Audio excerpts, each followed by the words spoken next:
coast to coast, direct from Austin. You're listening to the Alex Jones Broadcasting Network. From his Central Texas Command Center, deep behind enemy lines, the information war continues. It's Alex Jones and the GCN Radio Network.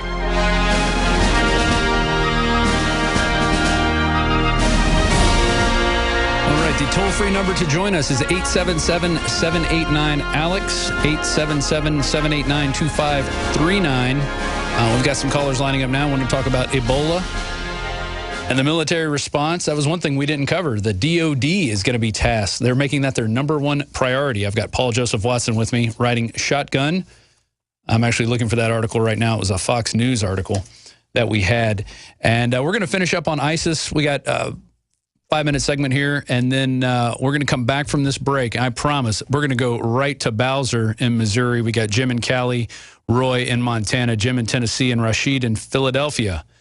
You guys are all very concerned about Ebola, and that's good. This is something we should be concerned about, especially now that we're importing it into our country. The State Department's getting over 160,000 hazmat uniforms. That's the State Department, not even the CDC.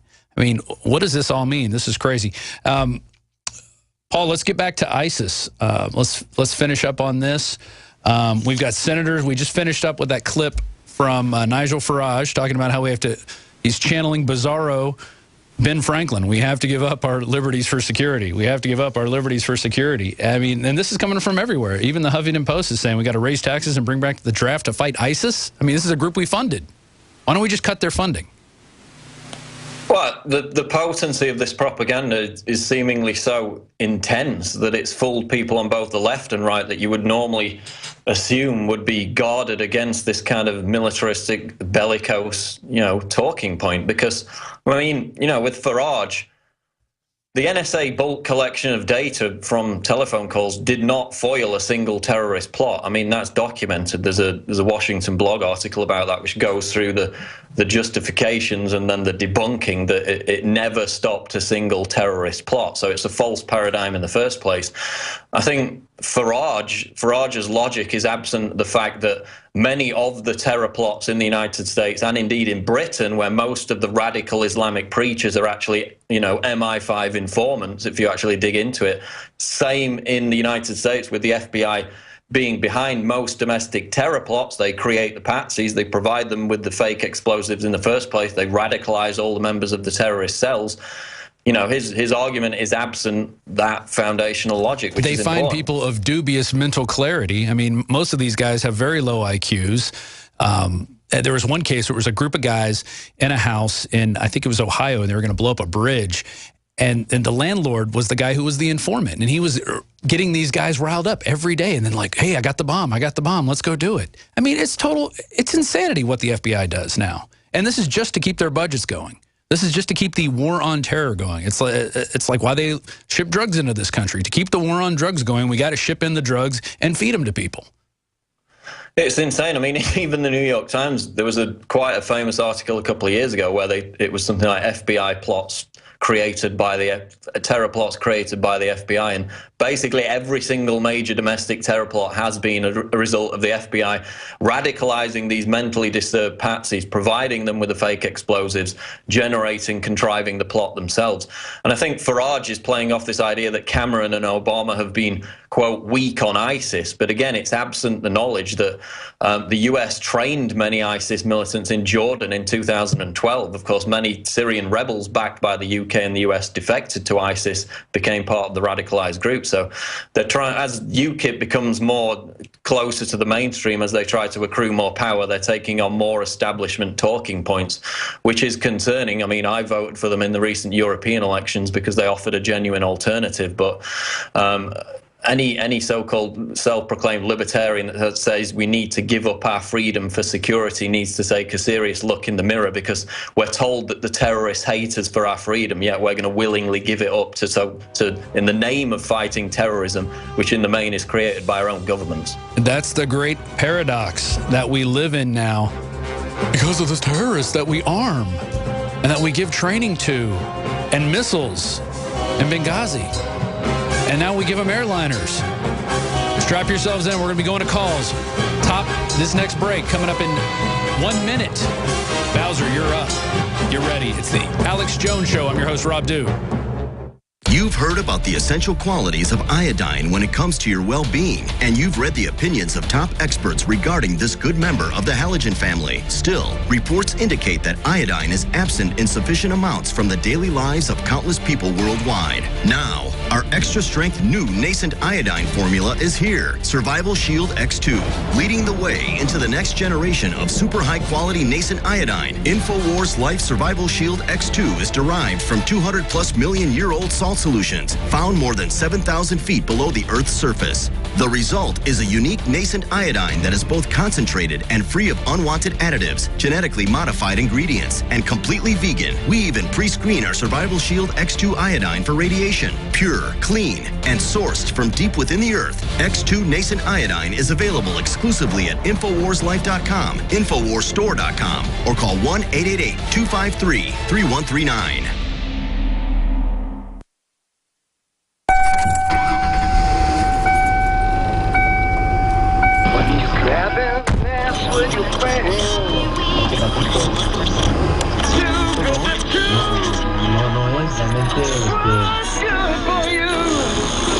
KLN, Los Angeles. Clone Radio. We play the songs that sound more like everyone else than anyone else. Clone. Hitler took the guns. Stalin took the guns. Mao took the guns. Fidel Castro took the guns. Hugo Chavez took the guns. 1776 will commence again if you try to take our firearms. The Republic will rise again when you attempt to take our guns. I have sworn upon the altar of God eternal hostility against every form of tyranny over the mind of man. The answer to 1984 is 1776. You're listening to The Alex Jones Show.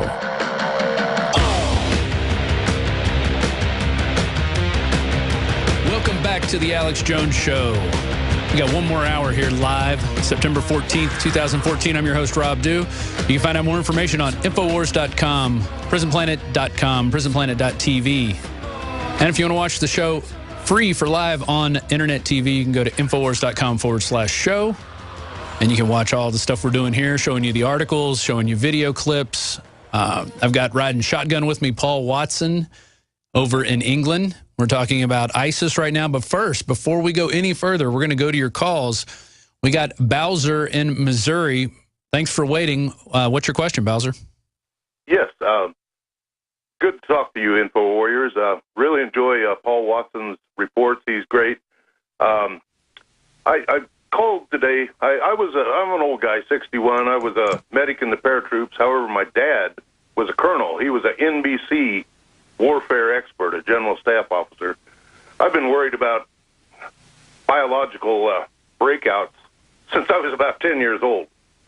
I just wanted to bring attention to your listeners a great book that truly brings home the horrors of the biowarfare scenario, and that is a book called The Demon in the Freezer.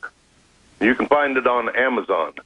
And it covers the Marburg virus, which is essentially the same thing as Ebola, and smallpox, etc. And it closes out the book with the last couple chapters on the monkey house in Reston, Virginia. And I guarantee you'll have a week's worth of sleepless nights after you read that book. That's all, guys. Well, let me tell you, I couldn't sleep after watching that Nova clip, just how they knew back in 1989 that this disease could go airborne. Back then, they had traced it going through the ventilation shaft, getting different areas of monkeys were getting infected. They had to eradicate 400 monkeys, and it was the U.S. military going in there in secret doing this. This never made the news. And it becomes a footnote in a Nova presentation with a nice narrator talking it over like it's no big deal. Right. They eradicated the problem. Yes. Well, this is so frightening to me, the fact that they're telling us that 20,000 people are infected. My guess, it's probably closer to 250,000 by now. And I mean that. Oh, no. They say this thing's going to double every 2 weeks. So if you have 20,000 a few days ago, in a few days it's going to be 40, and then it's going to be 80, and then it's 160. And that's just the ones they know about.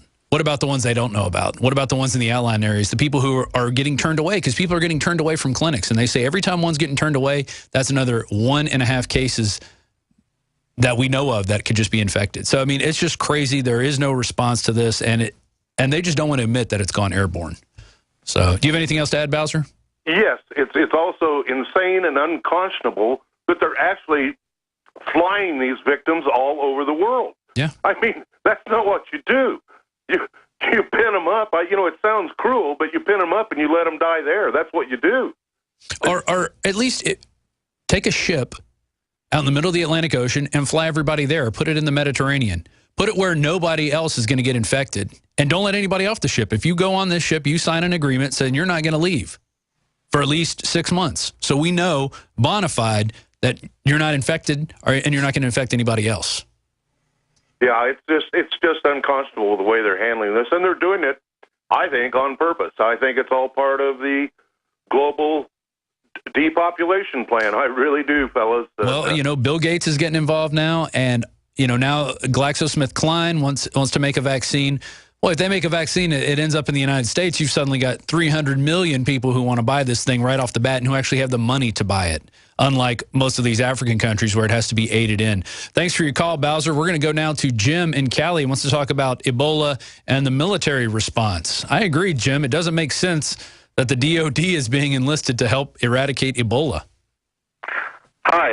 Thanks for taking my call. On that subject, if you recall, a couple of years ago, there was a drill, a drill for between the U.S. military and the CDC, in which they went out and had people dressed up as zombies, and they would shoot them in this staged emergency exercise.